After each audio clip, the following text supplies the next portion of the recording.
কেননা আমরা বদরের জমিনে দেখেছি আমাদের সংখ্যা ছিল 313 জন, আর জালিমদের সংখ্যা ছিল 1000-এর উপরে। তাই জালিমরা সেখানে অস্ত্রধারী ছিল, জালিমরা সুসজ্জিত যোদ্ধা ছিল, জালিমদের ঘোড়া উট হাতি ছিল, জালিমদের হাতে তীর বল্লম ছিল, জালিমদের লেবাস ছিল লোহার লেবাস। তারা নিজেদেরকে সুরক্ষিত রেখে মদিনা শরীফের উপরে হামলা করতে এসেছিল। যেমন আজকে দিনে বিভিন্ন ভিড় ধর্মের নামে যাত্রা বার করে বিভিন্ন মসজিদে গিয়ে হামলা করছে, দেখেছেন না? দেখেন, এটা আবু জেহেলের খসলত। আল্লাহ নবীর কানে যখন এই মেসেজটা এসে গেল, নবী আমার সাহাবা হুজুরদিওকে নিয়ে মদিনাকে রক্ষা করার জন্য, মদিনার মানুষের জান মাল হিফাজতে রক্ষার জন্য আল্লাহ নবী মদিনা থেকে বাইরে বেরিয়ে বর্ডারের দিকে রওনা দিলেন। এদিকে জালিম সন্ত্রাস আবু জেহেল উতবা সাইবা ইসলামকে মিটিয়ে দিবার জন্য, আমার রাসূলুল্লাহকে মিটিয়ে দিবার জন্য 1000-এর উপরে সৈন্য নিয়ে মদিনার দিকে রওনা দিয়েছিল। বর্ডার যেমন করে বদর নামক স্থানে দেখা হয়ে যায়, আল্লাহ নবী তাদেরকে বুঝাতে লাগলো, তোমরা মক্কার জমিনে রয়েছো, আমি রাসূলুল্লাহ মদিনার জমিনে চলে এসেছি, কেন তোমরা মদিনার উপরে আগবাগে হামলা করছো? এই সন্ত্রাসী বন্ধ করো, এই জুলুম বন্ধ করো, এই অত্যাচার বন্ধ করো। কিন্তু তারা দেখলো মুহাম্মদ রাসূলের দিকে মাত্র 313 জন খালি হাতে, আর আমাদের দিকে 1000-এর উপরে সুসজ্জিত যোদ্ধা রয়েছে।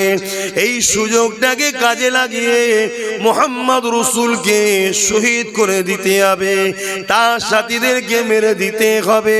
এই জন্য তারা হামলার জন্য আগে এলো।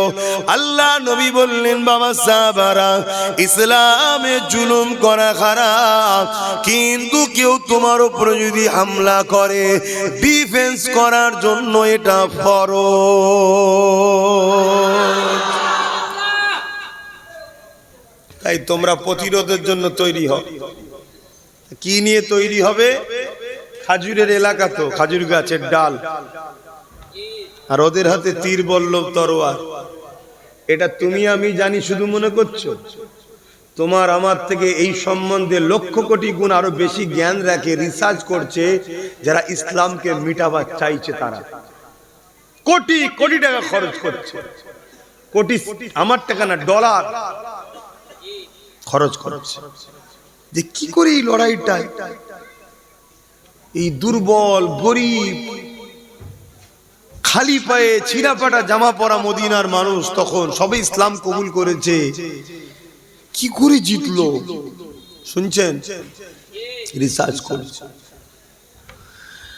তারা, রিসার্চ করে দেখে নিয়েছে এই মদিনা 313 জন মানুষের হৃদয়ে আল্লাহ পাকের মহব্বত, ভালোবাসা, নবী পাকের উপরে বিশ্বাস, ভক্তি, ভালোবাসা এত ছিল, পৃথিবীর পাহাড় যদি তাদের মোকাবেলায় দাঁড়িয়ে যেত, তার পাহাড়কে কেটে কেটে ধুলো বালি কোনার মতো বানিয়ে দিত, তথাপিও তাদের ঈমানের কাছে আল্লাহর ভক্তি প্রেম, সাহাবাদের নবীর ভক্তি প্রেমের কাছে কোনো শক্তি ছিল না মোকাবেলা করে রক্ষা হারিয়ে দিতে পারবে।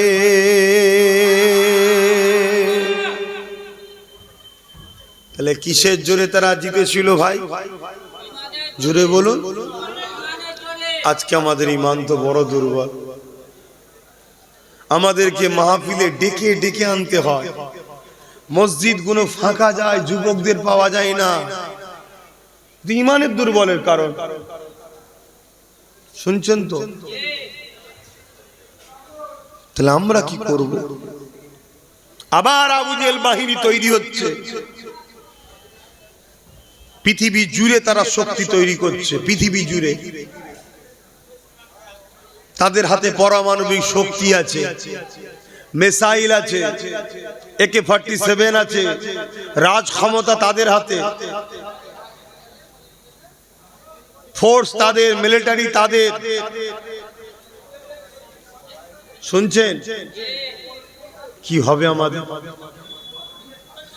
আমাদের তো সেই ঈমানটাও নাই যে ঈমান দ্বারা সাহাবা হুজুররা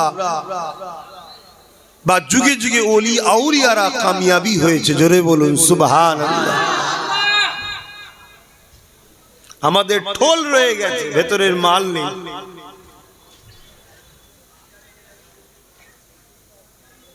আমার কথা আজ বুঝতে পারছেন তো?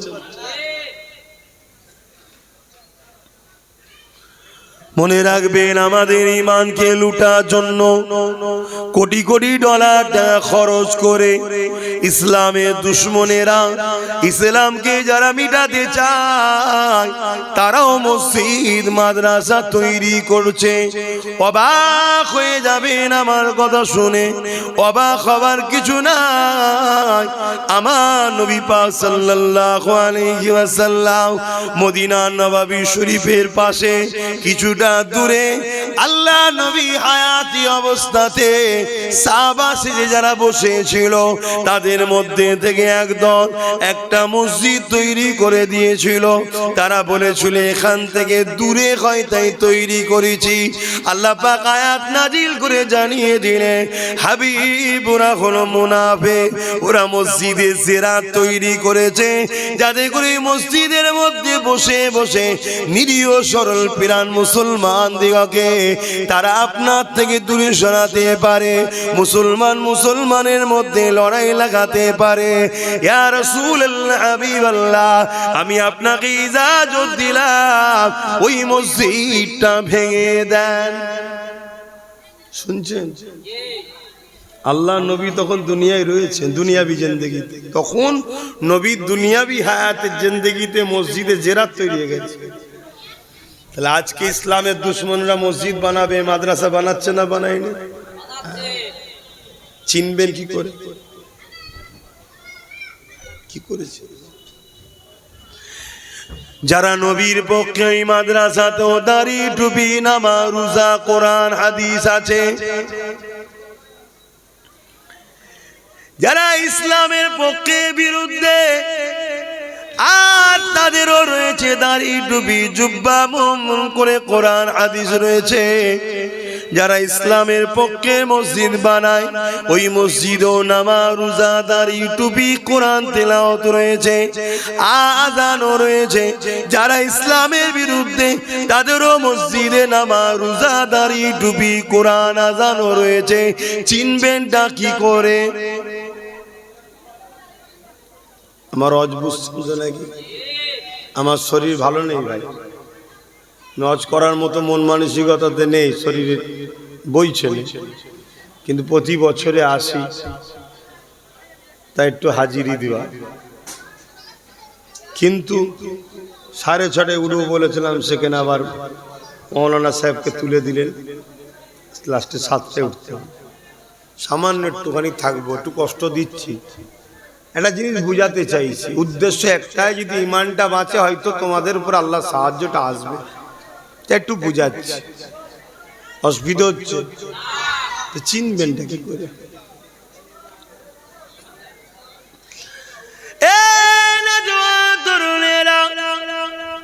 চিনার জন্য ইতিহাস দেখতে হবে, তারিখ হাদিসকে খুলে খুলে দেখতে হবে।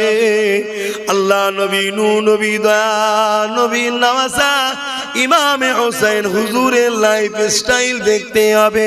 কারবালার ময়দানে দেখা গেল দুটো তাবু তৈরি হলো, একটা তাবু ইমামে হোসেন পাকের, আর একটা তাবু ইজিদ বাহিনী। ইমামে হোসেন পাকের তাবুতে মাত্র 72 জন রয়েছে, আর ইজিদ বাহিনীর তাবুতে 22,000 লোক রয়েছে। ইমামে হোসেন হুজুরের তাবুতে আজান হয়, কোরআন তেলাওয়াত হয়, দাড়ি টুপি রয়েছে, পাগড়ি রয়েছে, নামাজও রয়েছে। এ যুবকেরা কোরআন হাদিসের আলোচনাও রয়েছে। আর এজিদ বাহিনীর তাবুতে ওখানেও আজান রয়েছে, ওখানেও নামাজ রয়েছে, ওখানেও দাড়ি টুপি পাগড়ি রয়েছে। তাহলে চিনবেনটা কি করে? কিন্তু দুনিয়ার মানুষ তো অবাক হতে লেগেছে, কেননা ইমাম হোসাইন হুজুরের দিকে মাত্র 72 জন, আর এজিদ বাহিনীর দিকে 22,000 রয়েছে। ওই 22,000-এর মধ্যে 3,000 হাফেজে কোরআন রয়েছে, 3,000 মুফতি রয়েছে, 7,000 আলেম আছে। শুনছেন কি বলছি? 3,000 হাফেজ, 3,000 মুফতি, 7,000 কার দিকে? তাহলে হক এটাই তো হবে। এজিদ হক তো নাকি? কেন এজিদ হক না? হোসাইন হুজুর মাত্র 72 জন, মাত্র 72 জন। ওখানে 3,000 মুফতি, 3,000 হাফিজে কোরআন, 7,000 মৌলানা। হক নয়?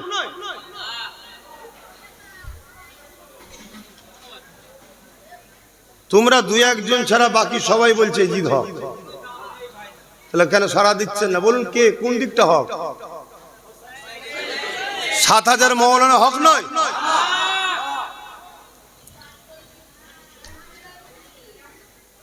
আল্লাহ নবী বললেন, আল উলামা ওয়ারাসাতুল আম্বিয়া, আলেমে আক্কানিরা, আলেমরা হলো আমি রাসূলুল্লাহ আমার ওয়ারিস। 7,000 আলেম রয়েছে, আপনি বলছেন হক নয়? কি হবে আব্বা? বলবেন তো? আমি কি বুঝাচ্ছি বুঝতে পারছেন? আখরি জামানা, দাড়ি যদি ছোট হয়ে যায়, দুটো চচ্চাপড় বা কিছুদিন জেল খেটে হলো রেহাই আছে, কিন্তু দাড়ি রেখে যদি বেঈমান হও, ঢুকবে আর বেরোবে না।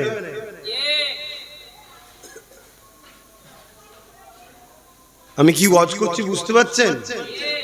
সামনে রোজার মাস, যদিও রোজায় একটু গন্ডগোল হয়ে যায়, ঠিকভাবে রাখার মতো রাখতে যদি নাই পারি, কেউ তো বলতে পারবে না আমি 100% রেখেছি, চেষ্টা। তারপরেও যদি একটু ভুলভ্রান্তি হয়ে যায়, আল্লাহ পাক ধরলে হয়তো একটু মারধর খেতে হবে, কারণ আল্লাহ বলেছে আযাব আছে। আবার আল্লাহ বলেছে আমি মাফ করে দিতে পারি। কিন্তু যদি বেঈমান হয়, জাহান্নামে ঢুকবে। আর মানে ওই 7,000, তাহলে এই দিকে বলছেন মৌলানা হওয়ার পরেও কোনো কামিয়াবি নাই। 3,000 মুফতি রে বাবা, তোমাদের উত্তর 24 পরগনা তখন অনেক মৌলানা মুফতি হবে না? হায় হায়। আল্লাহ নবী জানালেন উলামা 2 ধরনের হবে, খায়রুল উলামা, শাররুল উলামা। একটা মন্দ উলামা হবে, একটা ভালো উলামা হবে। অর্থাৎ ইলম সবাই শিখবে, ইলম শিক্ষা করে একদল নবীর পক্ষে থাকবে, আর একদল ইলম শিক্ষা করে দুনিয়ার জালিম অত্যাচারী শাসকদের দালালি করবে।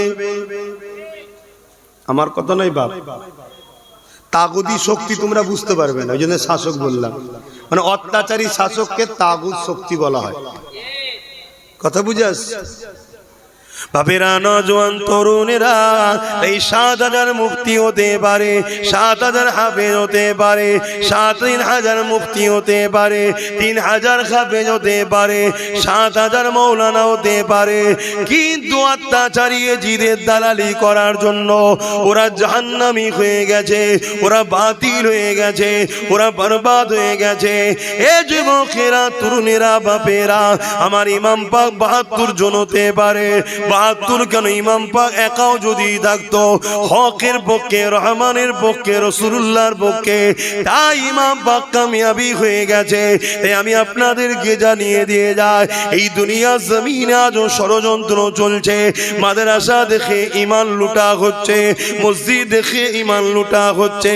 যেমন খারিজিরা নামাজ দেখে ঈমান লুটিয়েছিল, কোরআন দেখে আলীর বিরুদ্ধে দল তৈরি করেছিল। মুতাজিলা থেকে শুরু করে এইভাবে নানান দল মত যুগে যুগে চলে আসছে। কেউ একজনা বলেনি আমি কোরআন হাদিসের বিরুদ্ধে, সবাই বলে কোরআন হাদিসের পক্ষে। কিন্তু সবার বললেও তো হবে না। আল্লাহ নবী জানিয়ে দিলেন আমার উম্মত দাবিদারদের মধ্যে 73 দলে বিভক্ত হবে, 72 দল জাহান্নামে যাবে, একটি দল জান্নাতে হবে। এ যুবকেরা চিনবেন কি করে?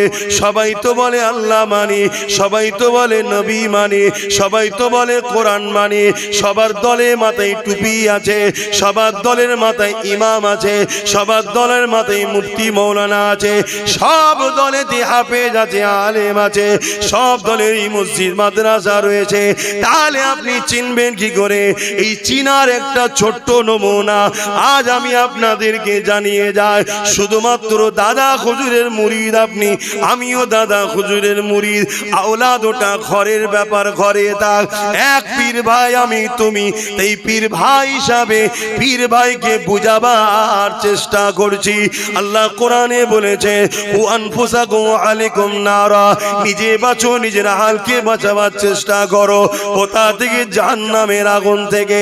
তাই চেষ্টা করছি রক্তের ভাইয়ের থেকেও ঈমানের ভাই হলো আরো বেশি কাছে।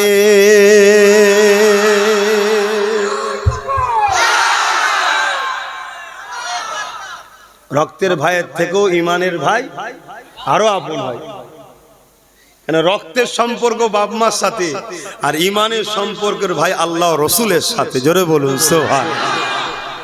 তাই ঈমানের স্বার্থে, ঈমানের স্বার্থে একটু বলছি, চিনবেন কি করে? আমি দুটো ব্যক্তির নাম বলছি। একজনের ব্যক্তির নাম হচ্ছে সিদ্দিকে আকবর, চেনেন? রাসূল পাক সাল্লাল্লাহু আলাইহি ওয়াসাল্লামের আউয়াল খলিফা, বড় খলিফা, প্রথম খলিফা, আউয়াল খলিফা। আর একটা লোকের নাম হচ্ছে আব্দুল্লাহ ইবনে উবাই। নাম শুনেছেন? একটু হ্যাঁ কিনা সারা দেবে। কেন মানসিক দিক দিয়ে আরো অজ করতে ভাল লাগছে না ভাই। ধর্মটাকে নিয়ে যেন কেমন একটা সব চলছে, কথা বুঝে আসছে। কিন্তু তারপরও শরীর না চাইলেও মনে হয় যাই। কিছু লোক তো মুখের দিকে তাকিয়ে বসে, এই তো বসে আছে, কিছু তো বসে আছে, এই কটার জন্য কমসে কম একটু বলা দরকার। তারপরে এখন এই যে এরা ছিল বলে অনেকটা রক্ষা ওসিলা না হয়। চারিদিকে যা মিডিয়াগুলো করছে, কিছুদিন আগে কোথায় নাকি কি স্কুলে কি নিয়ে মারপিট হয়েছে নাকি, মুসলমানরা বাধা দিয়ে দিয়েছে বলছে। আমি তো দেখে অবাক হয়ে লাস্টে সোশ্যাল মিডিয়ায় শুনলাম যে না, স্কুলের দুটো গ্রুপ মিলে মারপিট করেছে। এ বলছে আমরা করবো, বলছে আমরা করবো। সেটা হয়ে গেল কি হিন্দু মুসলমান। মিডিয়া কিরা করতে পারে, মানে জ্যান্ত মাছে পোকা ফেলে দিচ্ছে, মাছ দৌড়চ্ছে বলছে পোকা হয়ে গেছে। এ হিটলারের চাল। হিটলার বা ইহুদিরা এই মিডিয়া কি ক্যাপচার করে চলে, আর আম মানুষ মিডিয়ার কথা শুনে আমি যেমন বিশ্বাস করে নিয়েছিলাম এই কি অবস্থা, দেশের অবস্থা কোথা যাচ্ছে, কে কি ধর্ম করবে না করবে সব তার পছন্দ। যার ভাল লাগছে খুঁটি পুজো করার খুঁটি করবে, যার মানুষকে যার যেটা ভাল লাগছে করবি, জবাব আল্লাহর কাছে দিবি। তবে আলহামদুলিল্লাহ আমরা সৃষ্টিকর্তা ছাড়া কারো কাছে মাথা নত করি না, ঠিক আছে? তো সেই জায়গায় আজকে এই সব চলছে। তো এর মাধ্যমে হয়তো পৃথিবীর বিভিন্ন জায়গা থেকে ওই একটা দুটো মহব্বতের লোক আছে, একেবারে যে বেকার তা নয়, একটু আছে। তো যাক, আমি যে কথা বলছিলাম, তাহলে দুটো লোকের নাম বললাম। একটার নাম হচ্ছে সিদ্দিক আকবর, আর একটার নাম হলো আব্দুল্লাহ ইবনে উবাই। নামটা কত সুন্দর, আব্দুল্লাহ ইবনে উবাই আর সিদ্দিক আকবর। কথা বুঝে আসছে? হযরতে সিদ্দিক আকবর নবী পাকের হাতে হাত দিলেন, দ্বীনে মুহাম্মদ সাল্লাল্লাহু আলাইহি ওয়াসাল্লামের মধ্যে আসলেন। আগে তিনি দ্বীনে ইব্রাহিমের উপর আমল করতেন। দ্বীনে ইব্রাহিম, নবী ইব্রাহিম আলাইহিস সালাম যে দ্বীন রেখে গেছিলেন সেই দ্বীনের উপর সিদ্দিক আকবর তিনার পূর্বপুরুষরা ওই ধারাবাহিক চলে আসছে। এবং নবী পাকের দাদুজানরাও সব দ্বীনে ইব্রাহিমের উপরে ছিলেন। হযরত আব্দুল্লাহ, হযরত আব্দুল মুতালিব, এভাবে বংশধারা ধরে সব ইব্রাহিম নবী, ইসমাইল নবী যে ধারাবাহিকতা একত্ববাদের যে বিশ্বাস, তারা সব ইমানদারী ছিলেন। কথা বুঝে আসছে? আমার নবী আসার আগে ঈসা নবীর লাখো কোটি মান্যওয়ালা ছিল, তারা সব জান্নাতি। শুনছেন তো নাকি? মুসা নবীর লাখো কোটি মান্যওয়ালা ছিল, তারা সব জান্নাতি। জোরে বলুন সুবহানাল্লাহ। যখনই আমার নবী বললেন আনা মুহাম্মদ রাসূলুল্লাহ, তখন যে ঈসা নবীর মান্যওয়ালা গুলো বললো মানবো না, মুসা নবীর যে মান্যওয়ালা গুলো বললো মানবো না, বা অন্য ইব্রাহিম নবী বা যে কোনো নবীর মান্যওয়ালা গুলো বললো মানলো না, তখনই ফতোয়া হয়ে গেল এরা জাহান্নামী।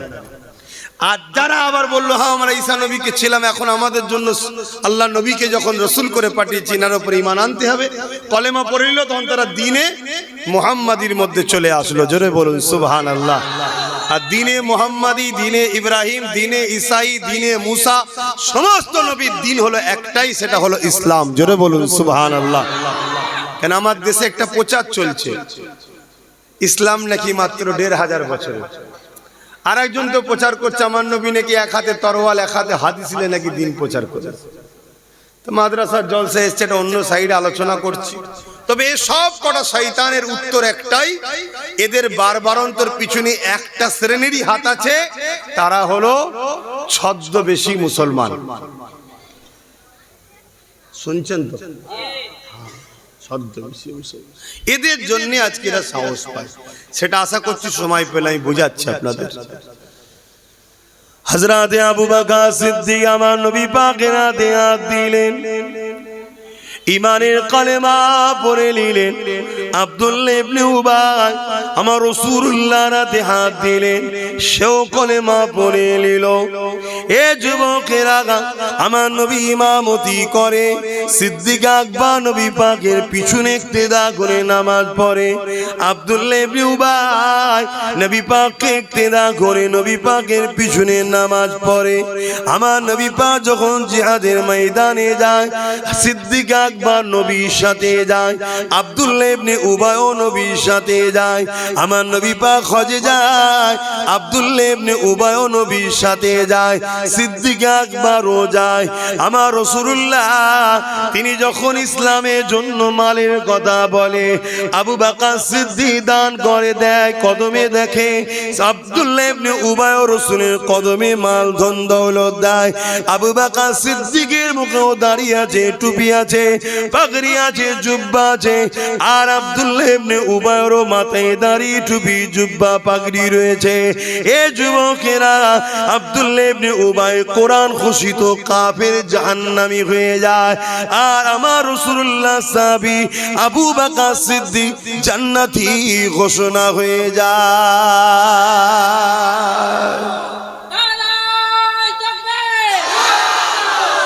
কারণ কি?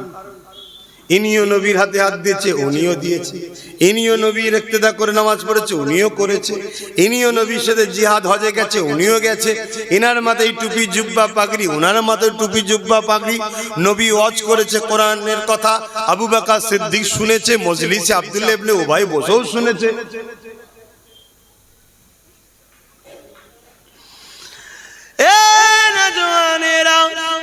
এই জন্যই বোঝাতে চাইছি, কারণ আখেরি জামানা, যুগে যুগে জালিমরা আমাদের মিটাতে চেয়েছে, ইসলামকে মিটাতে চেয়েছে, মুসলমানদের মিটিয়ে দিতে চেয়েছে।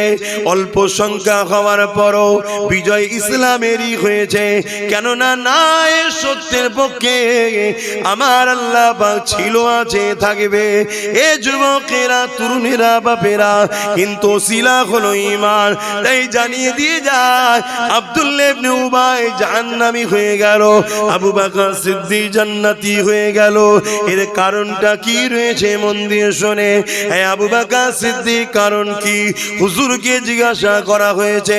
হযরত আবু বকর সিদ্দিক বলতে লাগলে, আব্দুল্লাহ ইবনে উবাইয়ের যা আছে আমারও তাই আছে, কিন্তু আমার যা আছে ওর তা নাই। এ দুনিয়া মানুষেরা, আব্দুল্লাহ ইবনে উবাই নামাজ, রোজা, দাড়ি, টুপি, জুব্বা, পাগড়ি, হজ রয়েছে, এটা আমি আবু বকর আমারও রয়েছে।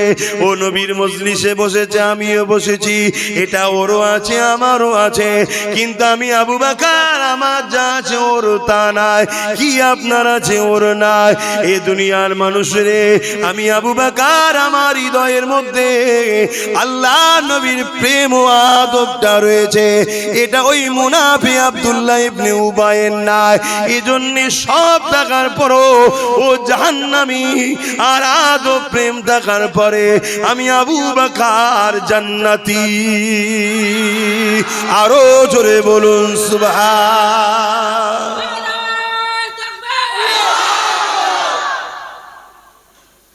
আজকেও ইসলামের দুশমনরা ডাইরেক্ট আমাদেরকে মিটাতে পারছে না। তাই আজকের দিনও আব্দুল্লাহ ইবনে উবাই মার্কা মুনাফিক উলামাদের ঘরে বাজারে ছেড়েছে, তাদেরকে কোটি কোটি টাকা দেওয়া হচ্ছে, শুনছেন তো নাকি? ওই টাকায় তারা মসজিদ বানাচ্ছে, মাদ্রাসা বানাচ্ছে, ওই টাকা দিয়ে তারা সমাজের বুকে গরিব অসহায়দের তেরপল দিবার নামে, কম্বল দিবার নামে, কল দিবার নামে বিভিন্ন ভাবে নিরীহ মুসলমানকে জড়ো করছে, শুনছেন? মাদ্রাসাগুলোতে কোরআন হাদিস শিখাচ্ছে, নামাজ শিখাচ্ছে, রোজা শিখাচ্ছে, হজ শিখাচ্ছে, দাড়ি শিখাচ্ছে, টুপি শিখাচ্ছে, সব দিচ্ছে। দিলের মধ্যে নবীর প্রেম আর আদবটা দিচ্ছে না। মানে আব্দুল্লাহ ইবনে উবাই সব ছিল, শুধু দিলে ছিল না, শুনছেন তো নাকি? এটা পরিকল্পনা ইসলামের দুশমনদের। তারা টার্গেট করেছে, এত মসজিদ মাদ্রাসা বাড়াও, এত বড়, যেখানে কোরআন হাদিসের জ্ঞান দাও, বড় বড় পণ্ডিত উলামা তৈরি করো, আমলের কথা আমলের দিকে নিয়ে যাও, নামাজ দাও, রোজা দাও, দাড়ি দাও, টুপি দাও, শুধু মুহাম্মদ রাসূলের প্রেম ও আদব কেড়ে নাও। নামাজ কাটলে ঈমান যায় না, কবিরা গুনাহ হয়। তওবা করলে আল্লাহ মাফ করবে, যদি মাফ না করে নামাজ কাজা জাহান্নাম খেটে ঈমান থাকার জন্য জান্নাতে যাবে। তো ওটাকে কেড়ে লাভ নেই, ও আছে থাক। গাছের ডালপালাগুলো যা আছে সব থাক, মূলটা শুধু কেটে দে, কারণ ডালপালা কাটলে লোক দেখতে পেয়ে যাবে। নামাজের বিরুদ্ধে বলে লোক ধরে ফেলবে, রোজার বিরুদ্ধে বলে লোক ধরে ফেলবে। অতএব গোড়া থেকে শুধু ভেতর থেকে মূলটা কেটে দে। এই গাছের ডালপালা কোন হলো নামাজ, রোজা, দাড়ি, টুপি, হজ, যাকাত, আর মূলটা ভেতরে থেকে ওটা হলো মুহাম্মদ রাসূলের আদব ও প্রেম, ওটাকে কেটে লে। শুনছেন? বিশাল বড় বড় জমায়েত করো, দাও গাড়ি ভাড়া দাও, বিরিয়ানি দাও, খাওয়া দাও, নিরীহ মুসলমান, ধর্মপ্রাণ মুসলমান আল্লাহ রসুলের কথা শোনার জন্য আসবে জড়ো হয়ে। ওই মাহফিল ওয়াজ করতে করতে টুক করে এমন একটা কথা বলো যে কথাটা আমার নবীর শানে বলা বিয়াদবি, টুক করে বলে দাও। শুনছেন না? শুনেন? ওই নবীর শানে বিয়াদবি মূলক কথাটা টুক করে যখনই বলবে, যতজন ওখানে বসে বসে শুনবে, এই কথার যদি প্রতিবাদ না করে ফিরে যায়, সব কটা বেঈমান হয়ে যাবে। এটা অন্য বিষয় নয় যে প্রতিবাদ না করলে কবিরা গুনাহ হবে, এটা রাসূলুল্লাহর বিষয়। এখানে প্রতিবাদ করতেই হবে। যদি প্রতিবাদ করতে গিয়ে তোমাকে গুলি খেতে হয়, তাও করতে হবে, কেন জানের থেকে বেশি ভালোবাসার নাম ঈমান। তাহলে পলিসিগুলো কি বুঝতে পারছেন তো নাকি?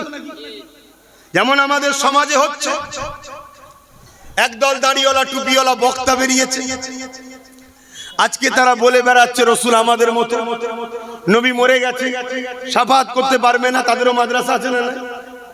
এক কথা বলছে না? তাদের মাদ্রাসাগুলো ছেলেগুলো কি শিখবে? ছোট ছোট বাচ্চারা, বলুন, তারাও তো ছোটবেলা থেকে শিখবে। তাহলে আলেম হয়ে বেরোচ্ছে, দেখছি আলেম, কিন্তু কাফের আলেম। কাফের কথাটা কি শুনতে খারাপ লাগছে নাকি? আল্লাহ কাফেরকে কাফের বলতে বলেছে না বলেন? এই মুরব্বিটা বসে আছে, কিন্তু হাই সাহেব বসে আছে। আপনাদের কাউকে কাফের বলুন না, আমি এই তোমাদের কাউকে কাফের বলি বলো? কাফেরকে কাফের বলবে, মোমেনকে মোল বলবে, চোরকে চোর বলবে, মাতালকে মাতাল বলবে, এটা তো হক কথা বলা। তো কাফেরটা কে? যে নবীকে অস্বীকার করে, নবীর শান মর্যাদাকে অস্বীকার করে, নবীর গুরুত্বকে অস্বীকার করে, নবীর ফজিলাতকে ইনকার করে, নবীর মেরাজের সওয়ারকে অস্বীকার করে। নবী নাকি আবাত আসা জানতো না, এ কথা প্রথম মোল্লারাই বলেছে তো নাকি? এই কথাই এখন ওই যে একজন বেরিয়েছে শয়তান, সে আবার বলছে মুহাম্মদ মূর্খ ছিল, জানতো না লেখাপড়া। শুনছেন না? শুনেন না? শুরুটা কিন্তু মুনাফিক দাড়িওয়ালা টুপিওয়ালা বক্তারাই করছে। আর আমাদের সমাজে এই কাফের উলামাগুলো দাবিদার, কাফের বক্তাগুলো আমাদের সমাজে ঘুরে বেড়াচ্ছে, যাদের আকীদা আমার নবী পাক সাল্লাল্লাহু আলাইহি সাল্লামের শানে শুধু গুস্তাগিমূলক কথাগুলো শুনিয়ে দাও। শুনছেন তো? তাহলে মাদ্রাসা এটাও, এই সমাজে আরো হাজারো মাদ্রাসা আছে। কোন মাদ্রাসা তৈরি করছে জালিম হুকুমতরা, সেই মাদ্রাসায় সরকারের পক্ষ থেকেই সমাজ বিরোধী কাজ করানো হবে, করিয়ে সেই মাদ্রাসাকে মিডিয়া দিয়ে দেখানো হবে, দেখো মাদ্রাসায় বোম পাওয়া গেছে। শুনছেন না? শুনেন না?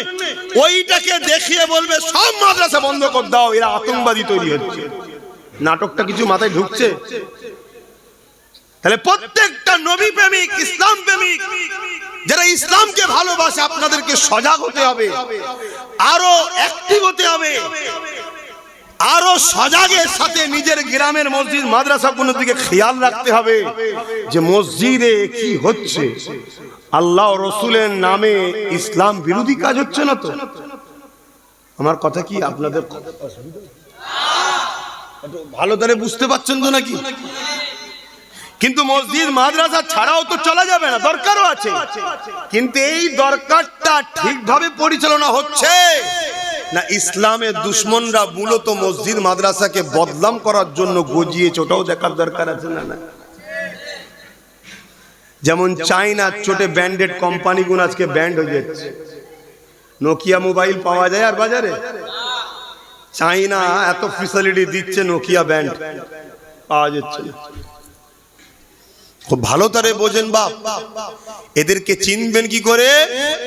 যেমন সোনা চিনতে গেলে কোষ্টি পাথর দরকার, মোমেন না মুনাফিক চিনতে গেলে মুহাম্মদ রসুলকে দরকার। জোরে বলুন সুবহানাল্লাহ। আমি জানি না আমার উলামা ভাই, হাফেজ ভাইগুলো কোন খেয়ালে লিখছেন। কেন চোখে যদি কালো চশমা থাকে আমাকেও কালো দেখবেন, যদি ফুরফুরার আওলাদদের উপরে রাগ থাকে আমি যত ভালো কথাই বলি আপনার রাগই মনে হবে। কেন বিষ যদি মাথায় ঢুকিয়ে দেয়, শোনেন, কাউকে যদি বিষ খাইয়ে দেয় ওর বাঁচার চান্স আছে, আছে, ওর বাঁচার চান্স আছে। কিন্তু কারো যদি কানে বিষ দেয় ও সমাজটাকে শেষ করে ফেলবে। তো সমাজে একটা কানে বিষ দেওয়া হয়েছে, ওরা বাপ দাদুর কিস্সা কাহিনী ছাড়া কি জানে? ওরা অত পড়াশোনা জানে না, জানে না। আলহামদুলিল্লাহ, কি জানি না জানি আল্লাহ যতটুকু দিয়েছে ততটুকু খুশি, আলহামদুলিল্লাহ, আল্লাহর উপরে খুশি। আল্লাহ যদি মূর্খ বানিয়েও জান্নাতে দেয় আলহামদুলিল্লাহ। শিক্ষিত হয়ে ইবলিসের সাথে জাহান্নামের থেকে বেঁচে গেছি। কথা বুঝছেন না? বোঝেন না? এই কথা বুঝতে পারলেন না? কারণ ইবলিস আদম নবীকে সম্মান না করার জন্যই কিন্তু কাফের হয়েছে। তা আজকে সমাজও মুফতি মৌলানা বক্তা নূর নবীর আজমত, নূর নবীর শান, দয়ান নবীর মাকাম, না দয়ান নবীকে যে আল্লাহর মাকাম দিয়েছে, সম্মান দিয়েছে, এগুলোকে মেনে না নিতে পারার জন্য কিন্তু কাফের হচ্ছে। নামাজ কাজা, রোজা কাজা, হজ কাজা, যাকাত দিতে পারে না, কবিরা গুনাহগার।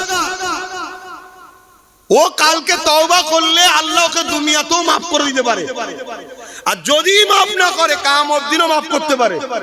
যদি না করে জাহান্নামে দেবে, জাহান্নামে দিয়ে শাস্তি যতটা হবে, নামাজ কাদের এত শাস্তি, রোজা কাদের এত শাস্তি, ক্যালকুলেশন মানে বুঝাবার জন্য বলছি, ততদিন খেটে দিলে যদি আল্লাহ ও রসুলের প্রেম ও আদব থাকে ও জান্নাতে যাবেই। জোরে বলুন সুবহানাল্লাহ। কিন্তু নামাজ আছে, দাড়ি আছে, টুপি আছে, মসজিদ আছে, মাদ্রাসা আছে, 500 মসজিদ, 500 মাদ্রাসা, 500 গরিব মেয়ের বিয়ে দিয়েছে, তাহাজ্জুদ পড়ে, বড় দাড়ি, বড় জুব্বা, বড় আল্লামা, বড় পীর, বড় শায়েখ। আমার রাসূল পাক সাল্লাল্লাহু আলাইহি ওয়াসাল্লামের শানে ভাষা নোংরা। যে কথা আপনাকে বললে আপনি পছন্দ করবেন না। আমি যদি আপনাকে বলি আগে তুই আমার ছাগল গরুগুলো চড়াবি, যদি উপযুক্ত হোস তারপর আমার কোম্পানিতে চাকরি দেবো, এটা আপনি খুশি হবেন? কেউ করবেন? এটা আপনাকে ইনসাল্ট করা না করা নয়? এরকম কাফের বক্তা সমাজে আছে না নাই? এই কাফের বক্তা প্রকাশ্য সমাজকে গুমরাহ করছে।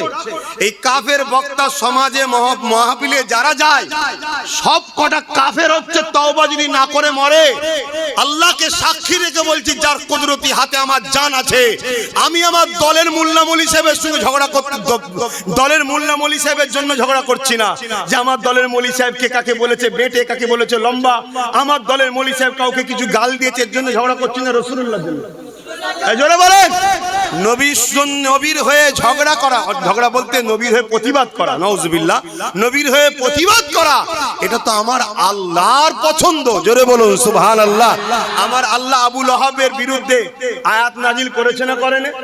নবীর হয়ে লড়াই করেছে না করেন? নবীর হয়ে প্রতিবাদ করেছে না করেন? তাহলে আজকে আমার নবীকে কেউ বলবে বা নবীদের নিয়ে বলবে যে আগে গরু ছাগল চড়া, দেখি আগে গরু ছাগল চড়াতে পারবে কিনা, তারপরে তোকে মানুষ চড়াবার দায়িত্ব দেবো, এটা কোন হালালি সন্তানের কথা হতে পারে? একদম দিল থেকে বলে হতে পারে? কেন তার ইমানে বাধা দেবে, তার বিবেকে বাধা দেবে যে আমি কার সামনে কথা বলছি? হ্যাঁ, এ তো ইসলামের দুশমনদের শিখানো বলি যে নবী 40 বছর বয়সে নবুয়ত পেয়েছে, সেদিন থেকে মুসলমান হয়েছে। তার আগে নাকি নবী মুসলমান ছিল না, নবী ছিল না, এটা তাদের তো দাবি। তা ঘুরিয়ে বকলমে এই কথাটা বলাতে কি কি হচ্ছে শুনবেন? এই শুনবেন না? এখন যদি বলা হয় যে নবীরা বা নবী আগে গরু ছাগল চড়া, তারপরে যদি উপযুক্ত হয় মানুষ চড়াবার দায়িত্ব দেওয়া হবে, তার মানে আল্লাহ গায়েব জানে না। এই কথাতে প্রমাণ এটাই হচ্ছে তো যে আল্লাহ জানে না নবীরা ছাগল গরু চড়াতে পারবে না, পারবে না, মানুষ চড়াতে পারবে কি পারবে না। যদি আল্লাহ জানতো তাহলে ডাইরেক্ট দায়িত্ব দিত।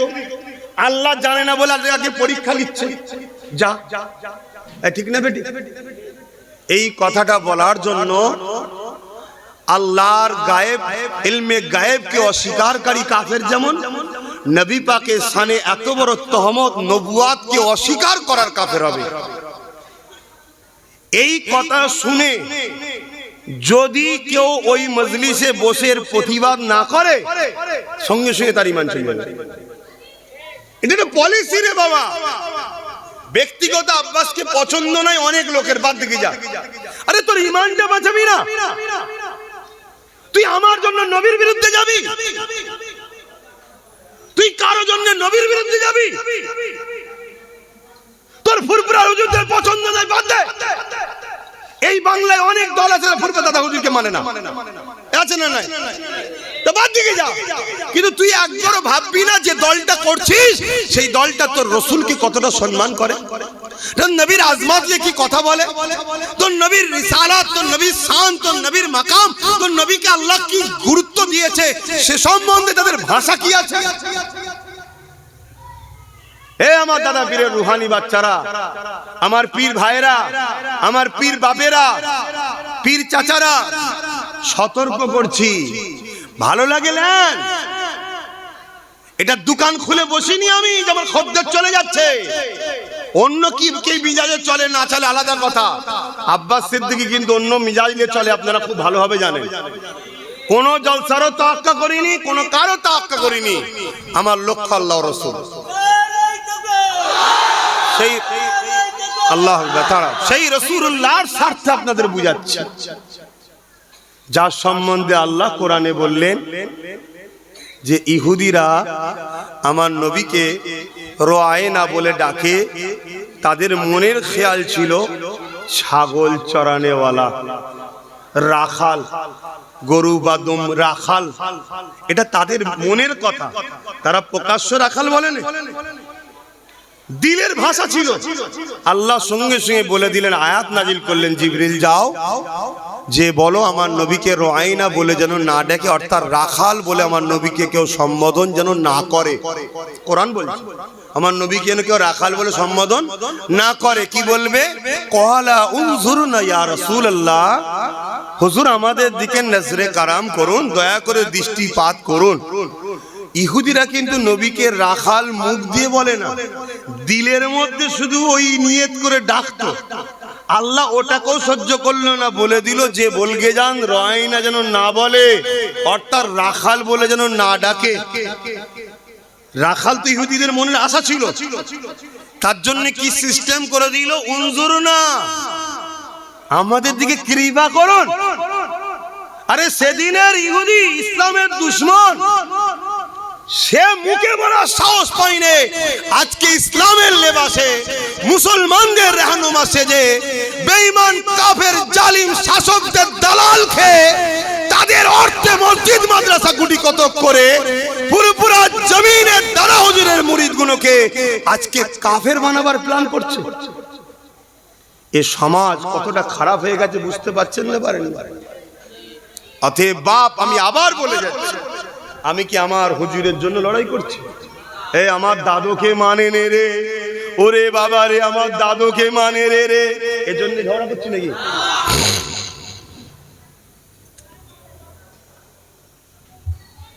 আমার দাদু আল্লাহর ওলি ছিলেন, আশেকে রসুল ছিলেন, 5 দাদুই আল্লাহর ওলি ছিলেন। মেজো হুজুর জিনার নামে এখানে, তিনিও জগৎ বিখ্যাত মুফতি ছিলেন, মুফতি আজম ছিলেন, আল্লাহর ওলি ছিলেন। ভাল লাগে মানবে, না ভাল লাগে না মানবে যাও, সেটা তুমি। ওলির সঙ্গে কিয়ামতের দিন আল্লাহ বলেছে আমার ওলির দুশমন হবে, আমি যুদ্ধ করব, আলাদা বিষয়। কিন্তু তুমি আমার নবীর বিষয়ে বলছো, এখানে চুপ থাকা যেতে পারে ভাই? একটু সবাই হাত তুলে বলুন, চুপ থাকা যেতে পারে? এই লড়াই দরকার আছে না নাই? কিন্তু দুঃখ, সেসব ঈমান কই? সেসব ঈমান কই? এই ভারতবর্ষের পশ্চিম বাংলায় রঙ্গে রসুল নামে একটা বই বার করেছিল এক বেঈমান, তাতে আমার নবীর শুধু ছবি দিয়েছিল। সে ছিল অমুসলিম, কিন্তু তার লক্ষ্য ছিল নবীকে অপমান করব। ছবি দিয়েছিল।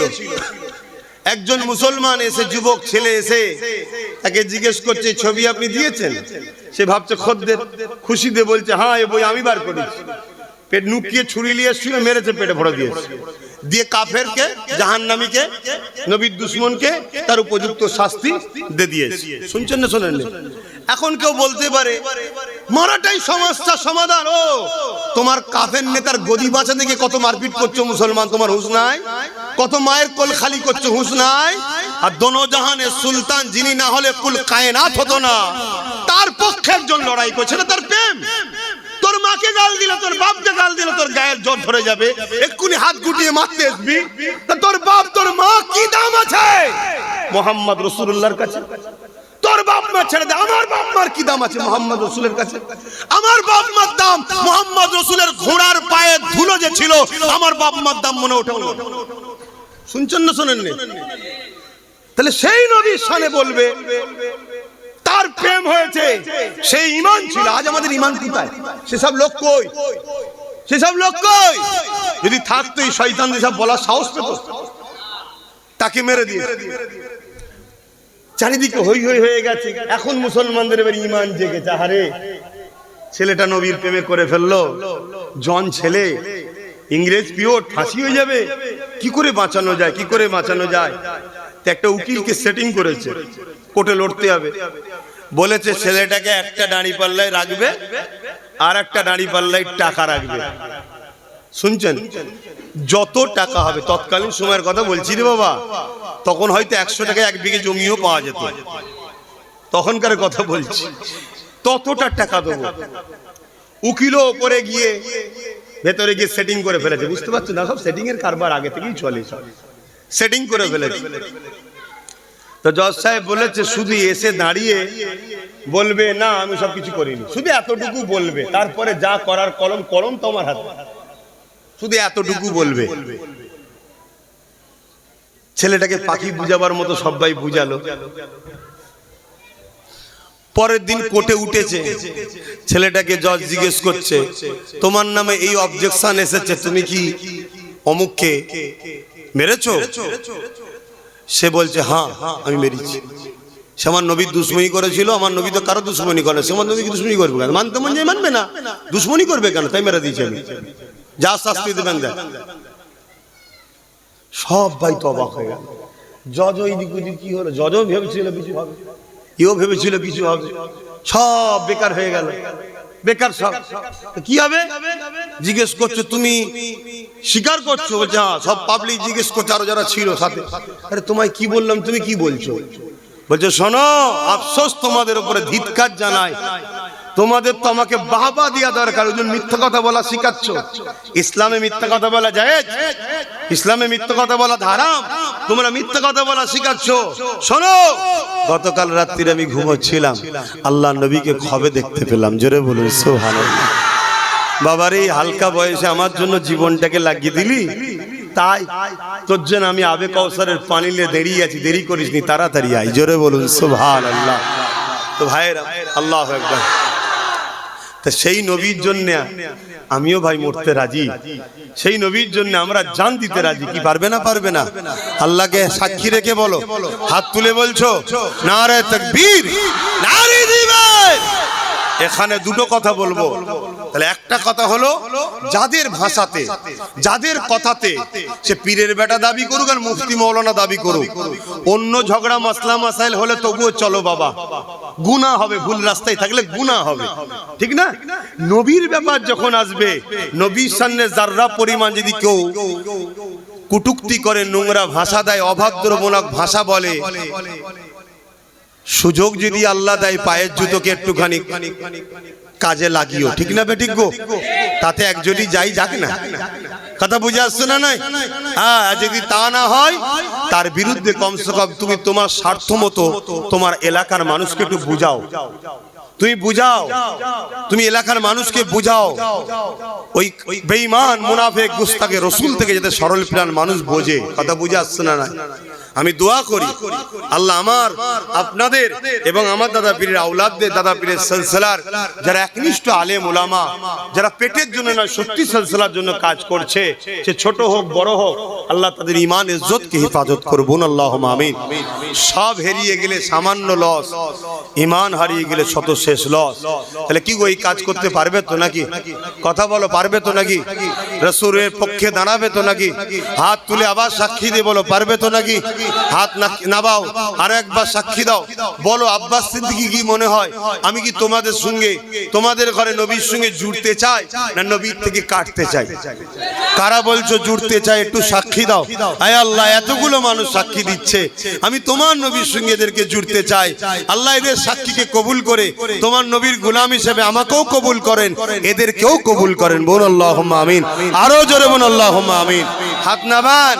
নবীর জন্য জান লাগলে জান আমাদের হাজির করতে হবে, এটাই হলো ঈমান। ঠিক তো নাকি গো? জোরে বলুন, ঠিক তো নাকি? হ্যাঁ, সাহাবা হুজুররা নবীকে কত ভালোবেসেছে, হ্যাঁ কত ভালোবেসেছে। সিদ্দিক আকবর যদি ঘরে যে ঘুমোতো, নবী যদি এসে দুবার ডাকতো, সিদ্দিক আকবরের ঈমান চলে যেত। কিন্তু না, বিয়াদবি যদি হয়ে যায়, কত ভয়, নবী দুবার ডাকবে, তাই প্রতিদিন রাত্রিরে দিয়ালের দরজায় এসে হেলান দিয়ে দাঁড়িয়ে থাকতো। 6 মাস পরে নবী পাক সাল্লাল্লাহু আলাইহি ওয়াসাল্লাম এসেছে, শুধু একবার আওয়াজ দিয়েছে, সঙ্গে সঙ্গে লাব্বাইকা ইয়া রাসূলুল্লাহ। জোরে বলুন সুবহানাল্লাহ, আরো জোরে বলুন সুবহানাল্লাহ।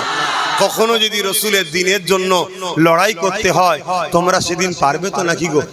হ্যাঁ পারবে তো? জুলুম করা ইসলামে হারাম, জুলুম করা ইসলামে হারাম। কেউ যদি জুলুম করে ডিফেন্সের জন্য পাওয়া যাবে তো? হাত তুলে সাক্ষী দাও আরো একবার, মারহাবা, নারে তাকবীর, নারে দিবেন। এই হাত কতটা সত্য আমি শুধু একবার চেক করব। 50টা লোক নবীর মাদ্রাসার জন্য, 50টা লোক নবীর মাদ্রাসার জন্য 1000 করে টাকা দেয়। দেখি, এটা প্রথম পরীক্ষা করলি, তারপর জলসার দিকে যাচ্ছি। হাত তুলুন, হাতগুলো গুনবো, 50টা লোক। এত লোক হাত তুললেন জানতে দেবো 1000 কোটি টাকা 50টা লোক নবীর মাদ্রাসার জন্য। একটা হাত তো লম্বা করে তুলুন। একটা, দুটো, তিনটে, চারটে, 5টা, 6টা, 7টা, 8টা, কোথায় গেল? 9টা, 10টা, 11, 12, আর বলুন কোথায় আছে? 13, 14, হাত না পান আপনারা? 15, হাত না 15, আর কই 50টা লোক। 16, আগে তুলুনি তো। 17, তুলুন তুলুন তুলুন, হাত তুলুন। 18, 19 হয়েছে। 50টা লোক, জলদি করে হাত তুলুন। তারপরে লিখবে, ততক্ষণ আমি ওয়াজ করবো। 20 ভাই দেবেন না? এটা তো আমি পরিচালনা করছি, আপনারা তো বললেন যে না আপনি হুজুরের সঙ্গে আমাদেরকে জুড়তে চাইছেন। আমার কোনোদিন কোনো ভাষায় হুজুরের বিরুদ্ধে পেয়েছেন? এই জোরে বলেন।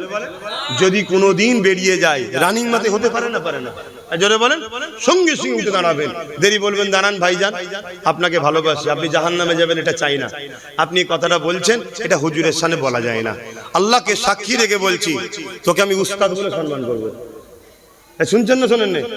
শিক্ষা শেষ আছে, মানুষ মতের ভুল হতে পারে, কিন্তু একটা কথা বারবার লোক বলছে, এই কথাগুলো শুনেও তো কাফেরদের তওবা করা দরকার, কলেমা রদ্দ কবুল পড়া দরকার, কিন্তু না, কপাল ফাটা, কপাল ফাটা। আমি চাই তারা আমার সঙ্গে মিশবে কি নাচবে পরের কথা, তারা তওবা করলি, কলেমা রদ্দ কবুল পড়লি, কমসে কম তারা গুনাহগার হয়ে গেলেও বেঈমান না হয়ে যায়, তারা জান্নাতে যাক। আমিও চাই জান্নাতে যাক। কথা বুঝে আসছো না? নাই কেন? জাহান্নাম বড় কঠিন হবে। আমার নবী আজও উম্মতের জন্য কাঁদছে, ঠিক না বেটি? কিন্তু কাফের হয়ে গেলে তো কোনো রাস্তা নেই, তাই বুঝাচ্ছি। ভাই 20টা হয়েছে, 21 নম্বরে কে আছে? 1000 টাকা। এতগুলো লোকের মধ্যে দিতে পারবেন না? যে যেখান থেকে এসে থাকেন আশপাশের, আমার মুরব্বী বাপ হাত তুলে বলুন মারহাবা। 21, 22 কে আছে? 23 নম্বরে একটু লম্বা করে হাত তোলেন না ভাই, একটু বলেন, একটু বলেন। খুব অবস্থা খারাপ নেই কাজ কারবারের, আমি জানি না, তবে কেন্দ্রে যে সরকার এসেছে পুরো দেশটাকে শেষ করে দিচ্ছে, পুরো দেশটা শেষ করে। মানুষের কাজ কারবার এবং মিল মহব্বত নেই মানুষের মধ্যে, সব সময় ঝগড়া, দেশে সব সময় ফিতনা। কোথা থেকে? কানাডা। বাপ রে বাপ। ও আল্লাহকে নবীর দিদার নসিব করো, বলুন আমিন। কানাডা থেকে একজন দেখছে 5000 টাকা নবীর ঘরে দেবে, তার বাড়ি এখানে। ও আচ্ছা, ঠিক আছে। আল্লাহ তোমার বোনের নসিব বড় করো, সে আমারও বোন। তুই যদি আমার ভাই হোস, তোর বোন তো আমারও বোন। আল্লাহ আমার বোনকে জান্নাতে এক জায়গায় দেখা করাক, বলুন আমিন। দুনিয়ায় তো দেখা চলবে না, জান্নাতে দেখা চলবে, তখন তো জায়েজ দেখাশোনা, ভাই বোনে বসে থাকবো, কথা বলবো। আল্লাহ যেন একসাথে আমাদেরকে জান্নাত দেয়। কেন? আমরা গুনাহগার, গুনাহগার, গুনাহগার অস্বীকার করছি নি বাপ, গুনাহগার, কিন্তু আল্লাহ রাসূলের দুশমন নয়, ওলিয়া উলিয়াদের দুশমন নয়। ইনশাআল্লাহ আল্লাহ আমাদের দেবে, বলুন ইনশাআল্লাহ, বলুন ইনশাআল্লাহ। ভাই আমি বড় আশালে বলেছি, 22 জন হয়েছে। 23 নম্বরে কে আছে? হাত তুলবেন 1000 টাকা। 23 নম্বরে কে আছে? দেখি কাদ দিল কাঁদে। কমসে কম 30টা লোক হাত তোলেন, বড় আশালে বলেছি, তারপরও দেখি কি হয়। 30টা লোক 23 নম্বরে কে হাত তুলবেন? ওই এই তো আমার এক ভাই 23 নম্বরে, ওই একজন আছে। 24, 25 কে আছে? আর 6টা দিয়ে দাও, তারপর জল শুরু করবো। 25 কে আছে? এই তো 25, 26, মাশাআল্লাহ মাশাআল্লাহ। তুমি কি চিন্তা করছিলে কালাম দেবে যখন, এত চিন্তা করো কেন? 27টা হয়েছে, আর তিনটে মাশাআল্লাহ। নারে তাকবীর, নারে দিবে। এই তিনটে কে কে হাত তুলে দেখি, দেবে? মাশাআল্লাহ, 28 হয়ে গেছে, আর দুটো দরকার। একসাথে তুলে দে না, দু বন্ধু কেউ নেই, একসাথে তোল না ভাই আমার। তোমরা দিচ্ছ বলেই তো হচ্ছে, তোমরা দিচ্ছ বলেই হচ্ছে। এই একজন হয়ে গেছে 29, এই দেখুন 30 পাশাপাশি বসেছে। আল্লাহ কবুল করে বোন, আল্লাহুম্মা আমিন। আরো জোরে বোন, আল্লাহুম্মা আমিন। একবার দরুদ শরীফ পড়াবো, ওই সুযোগে চেষ্টা করে দেখবেন একটু যদি চাপা যায়, একটু চাপা যায়, কেন আমার ভাইয়েরা একদম রাস্তায় চলে গেছে, একটুখানি যদি চাপা যায়। দরুদ শরীফ, আল্লাহুম্মা সাল্লি আলা।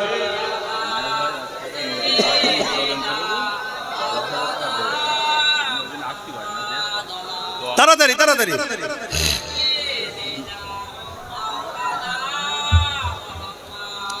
ভাইরা আমার শুনছেন তো নাকি? সরে আসেন ভাই। আমার এক ভাই আছে, মিনহাজ নাম, এই তোমাদের এই পাশের দেগঙ্গাই বাড়ি, আল্লাহ রুজিতে বরকত দিক, আজকে আবার একটা নতুন কারখানা উদ্বোধন করছে। কথা বুঝে আসছে? সে ভাই আমার নবীর ঘর মেজো হুজুরের নামে মাদ্রাসা, আল্লাহ মেজো হুজুরের দোয়া নসিব করুক, আমার নুন নবীরও দোয়া নসিব করুক। আল্লাহ তার কারবারকে আরো রুজিতে বরকত দিবেন, আল্লাহুম্মা আমিন। তার পরিবার, সন্তান, বাচ্চা, সব মা বাপ সবাই যারা বেঁচে আছেন নিয়ে হায়াত দায়াত করে সুস্থ রাখেন, ভালো রাখেন। যারা চলে গেছেন জান্নাতি করেন, এ দোয়া আমাদের জন্য আল্লাহ কবুল করে, বোন আল্লাহুম্মা আমিন। সে সেখান থেকে দেখছে 10,000 টাকা দেবে, আল্লাহ কবুল করে, বোন আল্লাহুম্মা আমিন।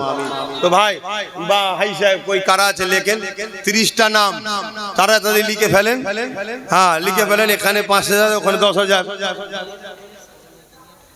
আমার আম্মা বোনেরা আপনারা 1,000 করে দেন। এখান থেকে 30 জন দিয়েছে, দেখি আমার মা বোনেদের থেকে 20 জন 1,000 করে বেরোয় কি, তাহলেই তো 50 জন হয়ে যাবে। ছেলে বড় আশালে বলেছে, ভাইয়েরা বাপেরা তখন টাকা পেচ্ছে না, আপনারাই তো পাচ্ছেন শুনছি। তো যাই হোক দেন, 1,000 করে দেন, 1,000 করে দেন। কি করি, কোন দিকটা বলি আর কোন দিকটা থাক। দেন মা বোনের 1,000 করে দেন। তবে আমার যারা ভালোবাসার লোক তারা তো আবার নেয় না, তারা নেয় না। দুবাই এক ভাই আছে, দেখছেন এই যে কোথা দেখছে, কোথায় কোথায়, কানাডায় আমার বোন দেখছে, দুবাই আমার ভাই দেখছে, সেখান থেকে 2,000 আল্লাহ কবুল করবো, আল্লাহুম্মা আমিন। আরো জোরে বলুন আল্লাহুম্মা আমিন। তোর বোন কি ওখানে দুলাভাই কি করে? দুবাই তো ঘুরে গেছে, কানাডায় চলো লিজনে ঘুরে এসি। বাবা তা তো ভালো ব্যাপার, তার ভিআইপি ব্যাপার আছে।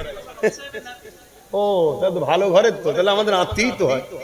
হ্যাঁ পানি গোবর হাবেশা হুজুর তো আমাদের আপনজন, ঠিক না বে? ঠিক। হ্যাঁ দেখবে তো ভাইয়ের আমার। তো যাক আমি আলোচনার দিকে যাচ্ছি, তাহলে বুঝবেন কি করে নবী আছে কিনা দেখতে হবে, ঠিক না বেটি? কারো যদি এলেমের গরম দেখে ছোটে ঠকতে হতে পারে, কেননা ইবলিশ বড় এলেম ছিল কিন্তু গরমে থুকে গেছে। এ যুবকেরা, তরুণেরা, বাপেরা, আল্লাহ নবী বললেন 72 দল জাহান্নামী হবে। ওই দলের প্রত্যেকের মাথায় আম মানুষ থাকবে না, আলেমরাই থাকবে। শুনছেন তো? তাহলে আমরা কি দেখব? প্রথম দেখব সে আমার রাসূলুল্লাহকে কেমন মানে, তার দিলে আমার নবীর জায়গা কোথায় আছে। যদি ইমানদার হয়ে যায়, এবারে তার ইলম দেখব, নামাজ দেখব, রোজা দেখব, হজ দেখব, তাকওয়া দেখব, মুত্তাকি দেখব, পরহেজগার দেখব।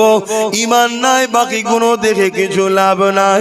ঈমান আছে, ইলম রয়েছে, ঈমান আছে, ইলম নাই। ঈমানদার আলেমটার ঈমান, ইলম নাই যার, তার থেকে ঈমানদার আলেমের সম্মান বেশি। হ্যাঁ, একজন ইমানদার আবার আলেম, আর একজন ইমানদার আমার মতো আলেম মূর্খ টুর্খ মানুষ, বেশি জ্ঞান টান নেই ভাই। তবে আল্লাহ শুকর, যেখানেই গেছি বাপ দাদার দুয়ার সিলাই, নবী পাকের কদমের সিলাই, কোথা থেকে আল্লাহর কি সাহায্য হয় জানে না। বড় বড় সব বড় বড়, কেউ সাইকুল হাদিস, কেউ বুখারী পড়ায় 30 বছর, কেউ তাফসীর পড়ায়, ঝাড়ের চোটে 10, 15, 20 মিনিট, আধ ঘন্টা খুব জোর, সব আস্তে পালাচ্ছে। কথা বুঝছেন না? বোঝেন না? তুই যত বড়ই লট সাহেব হয়ে যাস, আমার নবী পাক সাল্লাল্লাহু আলাইহি ওয়াসাল্লামের জুতো মুবারকের ধুলোর উপযুক্ত হতে পারিস না। সিদ্দিক আকবরের মতো মানুষ, high high high high high, Umar ফারুকের মতো মানুষ, মাওলা আলী শেরে খোদার মতো মানুষ, উসমান গনির মতো মানুষ আমার রাসূলের কাছে গোলাম এসে বসে থাকতো। শুনছেন? উমর ফারুকের দিলের মধ্যে যেটা হতো, যেটা বলতেন, যেটা হুজুর বড় খারাপ লাগছে, কিছুক্ষণ পরে জিবরাইল এসে আয়াত নাজিল করতো, ঠিক ওই ধরনেরই, যেটা উমর চাই না ওর উপরে আয়াত নাজিল করতো। উমরকে আল্লাহ কত পাওয়ার দিয়েছে। সেই হযরত উমর ফারুক হুজুরের মতো মানুষ আকার দরবারে গোলামের মতো দাঁড়িয়ে থাকতো। আজ আব্বাস সিদ্দিকী কিসের মুফতি মাওলানা, কি হাইসিয়ত আছে আমার? শুকরিয়া আদায় করো যে আমার মতো আব্বাসকে নবীর মেম্বারে আল্লাহ উঠতে দিয়ে দুটো লোককে জড়ো করিয়ে বলতে দিচ্ছে। কাল লোকের হাতে মার খেতে বেশিক্ষণ সময় লাগবে না নবীর বিরুদ্ধে লাগলে। শুনছেন না শোনেননি? কোন জায়গায় কোন অ্যাঙ্গেলে আল্লাহ ফাঁসিয়ে দেবে গোস্তাকে রসুলদেরকে, আপনি দিশে হারা হয়ে যাবেন। আর যারা নবীর পক্ষে থাকে, হাজারো বিপদে লোক ফেলতে চাইলো আল্লাহ তাকে গায়েবী সাহায্য করে তুলে দেবে। আল্লাহ তুলছে তো। তবে একটা দোয়া এটাও করবেন ভাই, দিল থেকে বলছি, ওপর দিকে থুতু ফেললে গায়ে পড়ে তো, তাই থুতু ফেলছি না। আল্লাহ আমার কিছু আপনজন তারা একটু ভুল চক্রান্তে পড়ে গেছে, দোয়া করবেন আল্লাহ তাদেরকে যেন আমার নবীর গোলাম, আমার নবীর পাগল, নবীর পক্ষে তাদেরকে আল্লাহ রাখে, গুস্তাকে রসুলদের থেকে দূরে আল্লাহ রাখে। বলুন আমিন, আরো জোরে বলুন আল্লাহুম্মা আমিন। এটা দায়িত্ব আছে না নাই? এবং যে ভাইগুলো সাধারণ মুসলমান, খেটে খাওয়া মানুষ, ব্রেন ওয়াশ হয়ে গেছে, ভুল বুঝানো হয়ে গেছে, তারাও গুস্তাকে রসুলদের পাল্লায় যারা পড়েছে, আল্লাহ সেই সকল সাধারণ মুসলমানদের ঘরও হিদায়েত ও কলেমার রদ্দ কফু যেন নসিব করে, তওবা করার জন্য আল্লাহ তৌফিক দেয়। বলুন আল্লাহুম্মা আমিন। এবং যারা এই ভুল কথাগুলো বলছে, এদের জন্য বলতে হয় আল্লাহ হিদায়েত করুক। কি বলতে হবে না? হবে না? কিন্তু একটা কথাও বলতে লাগে, আল্লাহ বলেছে যদি কেউ আমি আল্লাহ আমার সঙ্গে বিয়াদবি করে, শুনছেন আমার বাপগুলো শোনেন মন দিয়ে আব্বা, কেন আপনারাই ছেলেগুলোকে বুঝাবেন না। যদি কেউ আমার সঙ্গে বিয়াদবি করে, ভাই যেগুলো দাঁড়িয়ে আছো মন দিয়ে শোনো ভাই, দাঁড়িয়ে থাকো, বসতে হবে না, জায়গা নেই, একটু মন দিয়ে কিন্তু শুনে যাও। এ বেটাকে যদি পছন্দ নয় বাদ দেন, কোনো অসুবিধা নেই, ইমানটা বাঁচাও ভাই, ইমানটা বাঁচাও। আল্লাহ বলছেন কেউ যদি আমার সঙ্গে কোনো গোস্তাকি করে, বিয়াদবি করে, আমি আল্লাহ তাকে হিদায়েতের রাস্তা দেখাবো। কিন্তু আমার হাবিবের সাথে কেউ যদি বিয়াদবি করে, আমি তাকে হিদায়েতের রাস্তা দেখাবো না, দেখাবো না, দেখাবো না। আমার ভয় হচ্ছে অনেক সময় আল্লাহ এত টাকা দেয়, এত লোকের পিয়ারা করে দেয়, যাতে আমার ভুলটাও বুঝতে না পারি আমি। শুনছেন আমার এই বাপটা উপরে আসেন না, আসুন উপরে, শুনছেন না? শোনেন, জানি বাপ মুরব্বীরা নিচেই বসে থাকে, কিছু করার নেই, যে বলবে তাকে উপরে না দিলে তো বুঝে যাবে না। বসে না, মুখটা চিনা চিনা লাগছে বাপু। জি জি, কি বলছি শুনছেন? আল্লাহ বলছে তাকে আমি হিদায়েতের রাস্তা দেখাবো না। আল্লাহ যদি কাউকে হিদায়েত না দেয়, সে হিদায়েত হতে পারবে? আমি হিদায়েত হয়েছি, আল্লাহ আমাকে হিদায়েতের রাস্তা দেখিয়েছেন দয়া করে, তাই আমি নসিবে হয়েছে। শুনছেন? আল্লাহ আমাদেরকে দিয়েছে, বলুন আমিন, বলুন আলহামদুলিল্লাহ। কিন্তু আমার ভয় হয় এই কথাটা, যে খোদা কোনদিন তোমার হাবিবের স্থানে যাররা পরিমাণ বিয়াদবিমূলক কথা বেরোবার আগে মরণ কবুল হচ্ছে। আল্লাহ আমি মরণ চাইছি, মরণ দিও, তোমার হাবিবের স্থানে বিয়াদবিমূলক ভাষা না বেরিয়ে যায়। শেখ সাদি রহমতুল্লাহ আলাইহি বলছে, কেউ যদি মুশকে আম্বার দিয়ে 70,000 বার মুখকে কুল্লি করে, 70,000 বার পানিতে কুল্লি করে না, মুশকে আম্বার দিয়ে কুল্লি করে, তারপরেও যদি আমার নবীর নাম ধরে, ওটাও বিয়াদবি। কিন্তু আমরা তো নাম নিয়ে ফেলছি, তার প্রেমের কথা বলছি, তার আদবের কথা বলছি, তার আদব। কিন্তু নাউজুবিল্লাহ এমন ভাষা ব্যবহার করছো যে ভাষা তোমার আব্বার সামনে বললে তুমি তো কালকে কত কোরআন হাদিসের দলিল বার করতে, আমার আব্বা এই ছিল, এতগুলো হুজুর উস্তাদ ছিল, আমার বাপ এত বড় পীর সাহেব ছিল, 1.5 কিলোমিটার পাগড়ি ছিল, কত কি দলিল বার করতে তুমি। ওই সামান্যটুকু কথা যদি তোমার বাপের সামনে বলা হতো, কি মেনে নিত ভাই? এই তোমার বাপের সামনে বললে মানতো? হায় হায় হায় হায়, কোন মৌলানাকে কি বলেছে মাঝে মাঝে দেয় দেখি, সে মৌলানা কানে হাত দিয়ে কোরআনের দলিল দিচ্ছে, আমাকে এই বলেছে কোরআনে এই আছে, ওর জন্য কোরআনের দলিল বার করছে। হাইরে কপাল ফাটা মৌলানা, তুই একবারও তোর পাশে বসে থাকা নবীকে যে ছোট বড় কথা বললো তার বিরুদ্ধে কোরআন হাত দিয়ে দলিল বার করতে পারলিনি? হায় হায় হায় হায়, খাতামাল্লাহু আলা কুলুবিহিম। আল্লাহ হিদায়াত করেন। আল্লাহ আপনি আমাকে হিদায়াত দান করেন, আমাকে হিদায়াত দান করেন, আমাকে হিদায়াত দান করেন, আমাদেরকে দেন, বলুন আমিন। বাপেরা জাহান্নাম বড় কঠিন হবে, আল্লাহ বাঁচার দিয়েছে ছেড়ে দেয়নি, তাহলে আখেরি জামানা ইসলামের দুশমনেরা কোনো দিক দিয়ে আমাদেরকে মারতে পারছে না, কোনো দিক দিয়ে আমাদেরকে মিটিয়ে দিতে পারছে না, কোনো দিক দিয়ে মুসলমানদেরকে শেষ করে দিতে পারছে না। মুসলমানদের চাকরি থেকে ঠকিয়েছে, তাও মুসলমানের খাওয়া বন্ধ করতে পারে না, মুসলমানদের কর্মসংস্থান কেড়ে নিয়েছে, তাও মুসলমানকে রুখতে পারেনি। মুসলিম ছেলেদেরকে গান ফাংশন যাত্রায় 20 বছর নিয়ে যায়, আবার বয়স হলে ওই মুসলমান ছেলে তওবা করে আল্লাহর ওলির দরবারে গিয়ে বায়াত হয়ে নামাজে পড়ে চোখের পানি ফেলে কাঁদে, হজ করে এসে ক্ষমা চেয়ে, তাও একে মিটিয়ে দিতে পারছে না। কোনোভাবে যখন পারেনি, কেস দিয়ে পারেনি, জেল ভর্তি করে পারেনি, এই ইসলামের দুশমনগুলো কোটি কোটি টাকা খরচ করে ইসলামের লেবাসে মুফতি সুরাতে, মাওলানা বক্তা হাফেজের সুরাতে মসজিদ মাদ্রাসা বানিয়ে সেই জায়গা থেকে আমার নবীর দুশমন তৈরি করে মুসলমান সরল পিরানগুলোকে কাফের বানিয়ে দিতে লেগেছে। তোর দাড়ি থেকে থাকবে যা, তোর নামাজ থেকে থাকবে যা, তুই সিনেমা না দেখিস না দেখে যা, তুই যাত্রায় না যাবি না দেখে যা, কিন্তু তোর মেন জিনিসটা বার করে নিয়েছি। এবারে তোদের ওপরে যখন হামলা করা হবে, তোদের নবীকে যখন গালিগালাজ দেওয়া হবে, তোদের মসজিদ মাদ্রাসা কোনো ওয়াকাফ সম্পদকে যেমন লুটে নিতে লেগেছে, আজ আন্দোলন বন্ধ হয়ে গেছে, আজ আমাদের মুখে কথা বন্ধ হয়ে গেছে, আজ আমার নবীর শানে এই বাংলাতে এক বেঈমান মানবরূপী পশু বলছে নবী নাকি তরোয়াল আর হাদিস ইসলাম প্রচার করেছে।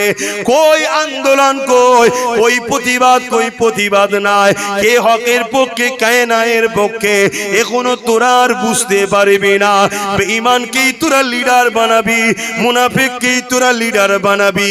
দিনের শেষে যখন তোদের মসজিদ বাঁচাবার মিটিং হবে, ওর মধ্যে তোদের পক্ষে যারা থাকবে ওই গুণও কিন্তু আমাদেরই হাকিকাতে থাকবে। আমরা আইন পাশ করে নেব, সব তোদেরকে মিটিয়ে দেবো। এই পরিকল্পনা হতে লেগেছে, এই পরিকল্পনা দিয়ে বাঁচার একটাই রাস্তা।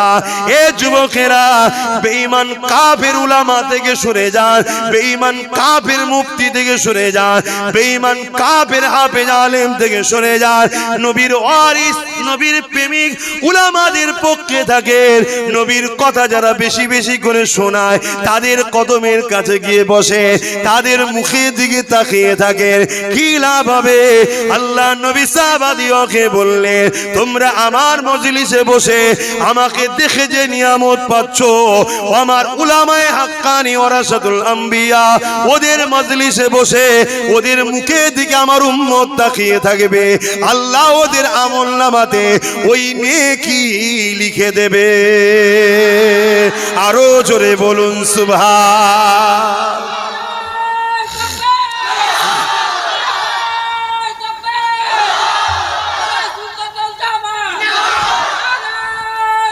আল্লাহ, কথাই কেউ কষ্ট পেয়েছেন? আমি আপনাদের সঙ্গে ঝগড়া করছি না বাঁচতে চাইছি? আমি আবার জিজ্ঞেস করছি, আমি আমার সিলসিলার কোন আলেমের হয়ে ঝগড়া করছি? আমার দাদর হয়ে? আব্বা, নবী পাক সাল্লাল্লাহু আলাইহি সাল্লামই হলেন দ্বীন, নবী হলেন কোরআন। শুনছেন?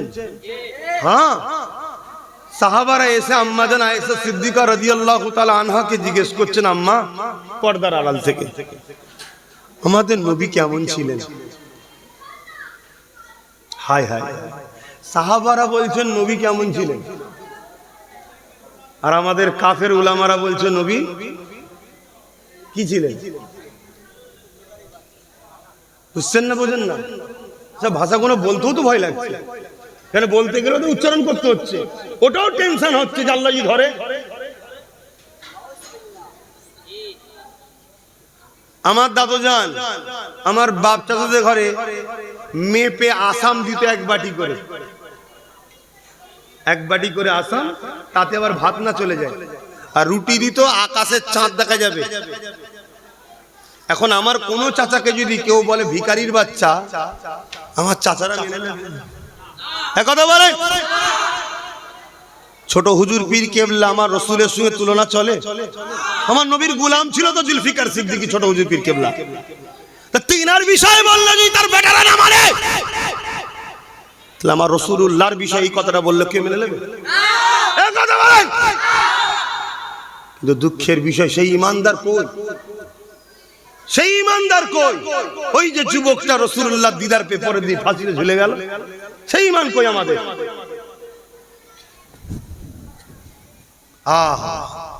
কিছুদিন আগে, এই গত পরশুদিন দেখলাম কোন একটা জায়গায় নবীর শানে গুস্তাখি করার জন্য 4 জনকে মৃত্যুদণ্ড দিয়েছে। আমি ভাবছিলাম যদি কোনোদিন আমার দেশ বা আমার রাজ্যে এরকম সরকার হতো, আমি তার জন্য মনে হয় 24 ঘন্টা প্রচার করতাম। কিন্তু আমার দেশে বা আমার রাজ্যে যারা আছে তারাও তো নবীর দুশমন, তারাও তো ইসলামের দুশমন। তাদের পরিবারের কারো বিষয়ে উদাহরণ দিয়ে কিছু বলতে গেলে তাকে তুললি যে পিটিয়ে মেরে ফেলবে। আর দোনো জাহানের বাদশাহ নিয়ে কথা হচ্ছে, কারো মুখে কোনো কথা নেই। যাক ভাই, আমি ভেবেছিলাম 8টা পর্যন্ত থাকবো, সেখানে প্রায় অনেকটা বেজে গেল। আমার কথায় আপনারা কষ্ট নিচ্ছেন, জানি না কারো মনের মধ্যে যদি যারা পরিমাণ এই কথাটা আসে যে সবই ঠিক আছে, এসব কথা বলার কি দরকার, আমি তাকে বলবো আপনিও কলেমা পড়ে নেন। আমার অনুরোধ রইল আপনাকে। কেন? আমার সন্দেহ হচ্ছে। আপনি বাকিটা আরো মুফতিদের থেকে জেনে নেবেন, আরো ভালো হয়। আমার মনে হয় আপনারও কলেমা রদ্দ কবুল পড়ে নেওয়া দরকার, নতুন করে মুসলমান হওয়া দরকার।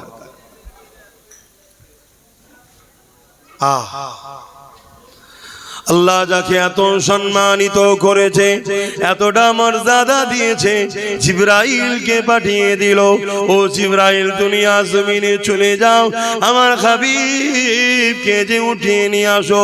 হযরতে জিবরাইল চলে এলেন দুনিয়া জমিনে, এসে আমার রাসূলুল্লাহ ঘুমাচ্ছেন দেখে জিবরাইল বলতে লাগলেন, আল্লাহ আপনার হাবিব ঘুমাতে লেগেছে। এ যুবকেরা, আল্লাহ যখন দিয়েছে, আল্লাহ তো নবীর থেকেও বড়। এ কথা বলছো না?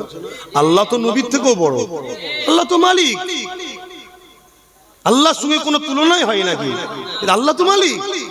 তা মালিক যখন পার্টিতে যাও, আমার বন্ধু মোহাম্মদ রসুলকে ডেকে নিয়ে আসো, তার হুকুম তো আল্লাহ, ডিউটি তো আল্লাহ পাঠিয়েছে। রসুল ঘুমোচ্ছে, জিবরাইল তো সে ডাকতে পারতেন, গায়ে হাত দিয়ে হোক বা মুখে হোক, হুজুর ওঠেন, আস্তে আস্তে হুজুর ওঠেন, আদবের সাথে বলতেন হুজুর ওঠেন, আল্লাহ ডেকেছে হুজুর ওঠেন, আল্লাহ দাওয়াত দিয়েছে হুজুর ওঠেন। পারতেন না? কেন? আল্লাহ তো পাঠিয়েছে, আমার হাবিবকে নিয়ে আসো, আমার ডিউটি নিয়ে যাওয়া। জিবরাইল কিন্তু তা করলো না।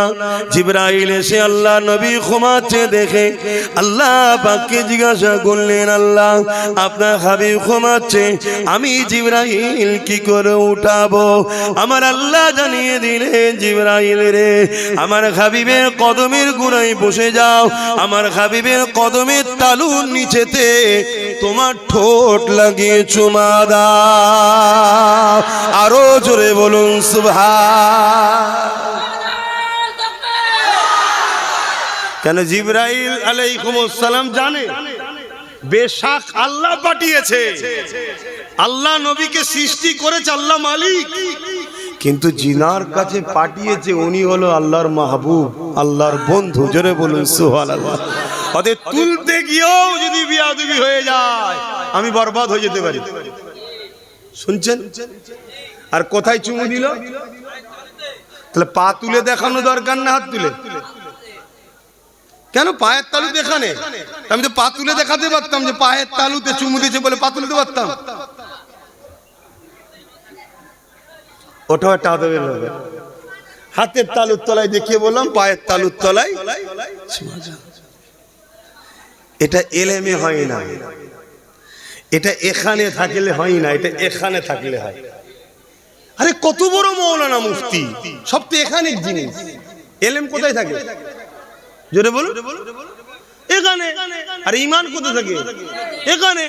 তো এখান যার বরবাদ, এখান ভালো থেকে কিছু লাভ নেই তো। এটা ঠিক করো।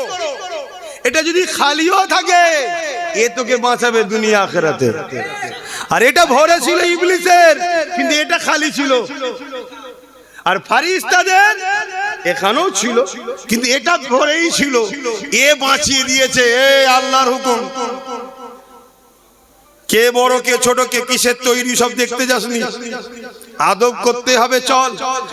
আর এক রায়াতে আছে ফারিস্তারা যখন আদমের দিকে তাকিয়েছিলেন, আদম আলাইহিস সালামের ভেতর দিয়ে নূরে মোহাম্মদ রসুলকে দেখেছিলেন। জোরে বলুন সুবহানাল্লাহ। ওই যে রুকে দেওয়া হয়েছিল জানেন না, রু বেরিয়ে পড়েছিল। আল্লাহ বলল রু বেরোচ্ছে কেন? আল্লাহ ভেতরটা অন্ধকার। আল্লাহ তখন আদম নবীর পেশিনাতে নূরে মুহাম্মদ সাল্লাল্লাহু আলাইহি ওয়াসাল্লামকে রেখে দিলেন। ওই নূরের দিওয়ানা হয়ে যে মাথা নত করে দিয়েছে। এটা কিন্তু ইবাদতের সেজদা ছিল না, এটা তাজিমি বা কিবলা। যেমন কাবার দিকে মুখ করে আমরা সেজদা করি, কাবার সামনে গেলেও সেজদা। কাবাকে করি নাকি? এটা তাজিমি সেজদা ছিল। তো যাক ভাই, কথা হয়তো আপনারা শুনতে এসেছেন, আমি তো প্রতি বছরে আসি, কিছু কথা তো বলে থাকি। এবারে যতটুকু বলালেন আল্লাহ বললাম। তাহলে আমরা রসুলের জন্য জানমাল কুরবান করতে হবে, ঠিক তো না? কথা বলছেন না? তাহলে আমি আপনাদের কাছে চেয়েছিলাম 30টা মানুষ দিয়েছেন, 5000 দিয়েছেন। আমি এবারে সংক্ষেপে আর একটা শেষ আশা করে সংক্ষেপ করব। এতগুলো লোক বসে আছে, এর মধ্যে থেকে 100টা লোকের কাছে 500 কোটি টাকা চাইছি। নগদ থাকলে নগদ দেবেন, লেখকের পাশে নগদ লিখবেন, আর না হয় অদা করবেন। প্রত্যেকের কাছে ভাই প্রতিষ্ঠানটা চালাও, এটা আপনারা চান না কি গো? 500টা টাকা মাত্র এই ভাই নগদ দিয়ে দিচ্ছে। 500টা টাকা, 1টা 2টো 3টে 4টে 5টা 6টা 7টা 8টা 9টা। ওই হাত তোলেন, ঘর তোলেন, তারা দেবেন। আর 10টা 11 12 13, হাতটা গুনতে দেন, তোলেন না। 14, 100টা লোক চাইলাম নেই। 15, 16, 17, 18, 19। কিছু রাগ আছে নাকি প্রতিষ্ঠানের সাথে? 20, 21, 22, 23। কি গো ভাই, প্রতিষ্ঠানের সঙ্গে রাগ আছে? 24, আর কে আছে? 25, 26, 27। বলেন বলেন বলেন, আর কে আছে? কই হাত লম্বা করেন, কে হাত তুলছে? 28, 29। তুমি হাত তুলেছিলে? 30। আল্লাহ তোমাকে কামিয়াবি করো। 30 হয়েছে, কই আর কই? কমসে কম 50টা কর বাবা, কেন সময় আমার নেই। 100টা করতাম, আমার সময় নেই। 31, কষ্ট হচ্ছে আমার। 31, বলুন বলুন। 32, কমসে কম 50টা কর। 32, আর কে? আর কে? 33-এ কে হাত তুলবেন? আর 18টা দরকার, 500টা টাকা। এই নগদ থেকে দিয়ে দেবে, আর না হয় দিয়ে দেবে। 33, আর কই? 33, 34, একটু হাত তোলেন না। 35, 36 হয়ে গেল তো। আর 14টা তো। 36, কই? 37। বলেন বলেন, আর কি আছে? মায়ের নামে 1000, ওটা 1000 কোটাইতে দেন মায়ের নামে। আল্লাহ কবুল করবেন, আল্লাহ। 37 হয়েছে তো নাকি? আর 13টা দরকার, কে আছে? আর 13টা ভাই একটু হাত তুলেন আমার সোনার ভাইয়েরা। 500 কোটি টাকা বলেন ভাই। নবীর ঘর, আল্লাহর নবীর ঘর দেন দেন ভাই। দেখ একদল লোক তো ভেঙে দিতে চাইছে, আপনারা একটু দেন। দেন কে আছে?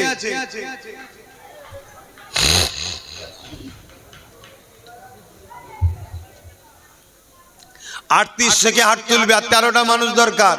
এই 13 জনের মধ্যে প্রথম কে তোলে দেখি হাত, কে তোলে প্রথমে হাত দেখি। কার দিল কানছে? একসাথে হাত উঠেছে, একটা দুটো আর কে? 3টে। মাশাআল্লাহ, নারে তাকবীর। 4টে। মাশাআল্লাহ, নারে তাকবীর। আরে জোরে জোরে তাকবীর দেন না, নারী দিবে। আরে এত কুঞ্জুসি করুনি, চারিদিকে কি হচ্ছে দেখো। আল্লাহর নামে তাকবীর দাও, নারী দিবে, নারী দিবে। দীন ইসলাম, দীন ইসলাম। আবু জাফর সিদ্দিকিয়া কোরআনিয়া মাদ্রাসা নারী দিবে। মাদ্রাসার দাতাগণ বলুন জিন্দাবাদ, নারী দিবে। আর 9টা দরকার ভাই, হয়ে গেছে। 52টা দেন ভাই। এই একজন হাত তুলে দিয়েছে, মাশাআল্লাহ, মারহাবা। আর 8টা দরকার। বলেন আমার সোনার ভাইরা, কষ্ট দেননি ভাই, কষ্ট দেননি। কয়েকটা প্রতিষ্ঠান নিজে একটু দায়িত্ব নিয়ে করি, সেগুলোতে নিজেকে করতে হয়। তবে আমি আগামী দিন থেকে করা ছেড়ে দিচ্ছি। তুমি ভাই চাঁদা তোলার আমাকে আশা করলে হবে না, অন্য কাউকে করতে হবে চাঁদা তুলতে গেলে। কেন? আমরা যুদ্ধের ঘোড়া, আমরা হলাম যুদ্ধের ঘোড়া, বুঝতে পারছেন না? আমরা নবীর দিনের জঙ্গলকে পরিষ্কার করতে এসেছি, লড়াই করতে হবে। এখন এই যতটুকু চাঁদা তুলছি, হ্যাঁ এটাও প্রয়োজন আছে, অন্যজনকে তোলা। যার দান করার দান করবে। মাদ্রাসা কি করে চলবে ও তোমাকে চিন্তা করতে হবে না। তুমি সততার সাথে মজবুত হয়ে দাঁড়াও, আল্লাহর নবীর ঘর, আল্লাহ রসুল চালিয়ে দেবে। কথা বুঝে আসছে না? নাই যেমন ভাবে চালাবে সেভাবে চালাবে। তোমাকে অত কি বেশি লাভালাভি করতে বলছে, চিন্তা করতে হবে না। একজন কাউকে দেবেন, সে বলবে তুলবে। তো যাক, আমার সময় আর 8টা ভাই, 8টা মানুষ ভাই, একটু বলেন, একটু বলেন। এই 8টার মধ্যে কে আছে ভাই? কে আছে? আমার 8টা ভাইয়ের মধ্যে নাই? 500 করে টাকা দেবে? হ্যাঁ, সর্বপ্রথম কে দেয় দেখি, কে দেবেন? 8টা মানুষের মধ্যে 500 করে টাকা।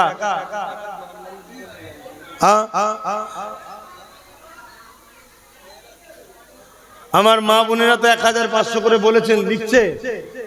বাচ্চাদেরকে পাঠান, মাদ্রাসার ছাত্রদের পাঠান, এমনি মায়েদের দিল নরম হয়।